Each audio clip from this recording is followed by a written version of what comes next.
அனைவருக்குமே வணக்கம். சற்று முன் கிடைத்திருக்கக்கூடிய ஒரு மிக மிக முக்கியமான செய்தி ஒன்று வெளியாகியுள்ளது. சற்று முன் செந்தில் பாலாஜியை டெல்லிக்கு தூக்கிய டெல்லி போலீஸ், இது மாதிரி செய்திகள் வெளியே இருக்கு. இப்போ செந்தில் பாலாஜி அவர்கள் பார்த்தீங்கன்னா திமுகவுடைய அமைச்சராக இருக்கார் இல்லையா? மதுவிலக்குத்துறை அமைச்சராக இருக்காரு. இந்த நிலையில் தான் இப்போ பார்த்தீங்கன்னா அதிரடியாக தமிழகத்திலேயே வரலாற்றிலேயே முதல் முறையாக பார்த்தீங்கன்னா தமிழகத்தில் டாஸ்மாக் உடைய அலுவலகத்தில் நடந்த சம்பவத்தின் அடிப்படையில் தான் ரைடின் அடிப்படையில் தான் இப்போ அதிரடியாக செந்தில் பாலாஜிக்கு ஒரு கேள்விக்குறியாகவே மாறிடுச்சு இல்லையா? ஒரு நிலைமையே மாறிடுச்சு. இருந்தாலும் பார்த்தீங்கன்னா இந்த விவகாரத்தின் அடிப்படையில் ஏற்கனவே செந்தில் பாலாஜி அவர்கள் நிபந்தனை அடிப்படையில் தான் ஜாமீன்லேயே இருக்கார். இந்த நிலையில் மீண்டும் மீண்டும் இவருடைய நிறுவனத்தில் மெகா ஊழல் செய்திருக்காரு.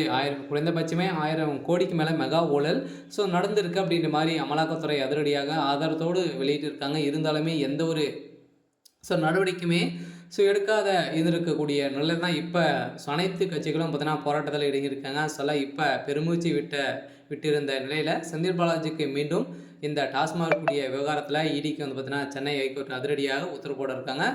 இந்த உத்தரவின் அடிப்படையில் தான் இப்போ செந்தில் பாலாஜி அவர்கள் டெல்லிக்கு தூக்கியிருக்காங்க.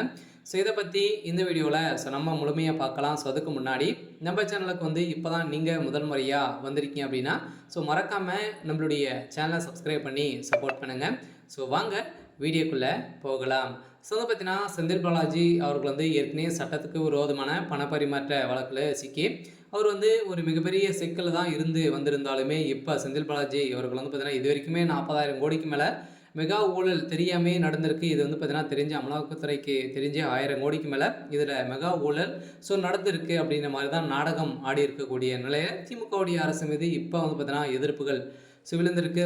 திமுகவுடைய ஆட்சி நிலைக்குமா நிலைக்காதா அப்படின்ற நிலையில் தான் இப்போ இந்த 1000 கோடி பணங்கள் அனைத்துமே திமுகவுடைய தலைமையகத்துக்கு சென்றிருக்கு அப்படின்ற மாதிரி வெளிச்சம் போட்டு காட்டக்கூடிய சலர்ப்பு தான் இப்போ நடந்திருக்கு. இருந்தாலுமே இது குறிப்பாக ஒரு பாட்டியலுக்கு நிர்ணயிக்கப்பட்ட விலை கூடுதலாக வசூலிக்கப்பட்டதாகவும் டாஸ்மாக் முறைகேடு குறித்து அமலாக்கத்துறை விசாரணை நடத்தி வருகிறது. இந்த விசாரணை அடிப்படையில் மார்ச் 19ஆம் தேதி அமலாக்கத்துறை விசாரணைக்கு தடை கோரி டாஸ்மாக் உடைய நிறுவனம் சார்பில் சென்னை உயர்நீதிமன்றத்தில் 3 மனு தாக்கல் செய்யப்பட்டது. அதில் மாநில அரசின் மாநில அனுமதி இல்லாமல் டாஸ்மாக் விவகாரம் தொடர்பாக சட்டத்துக்கு விரோதமான பணப்பரிமாற்ற தடை சட்டத்தின் நடவடிக்கை எடுக்க அமலாக்கத்துறைக்கு தடை விதிக்கப்பட்டுள்ளதாக இப்போ தகவல் வெளியாகி இருந்துமே இப்போ பார்த்தீங்கன்னா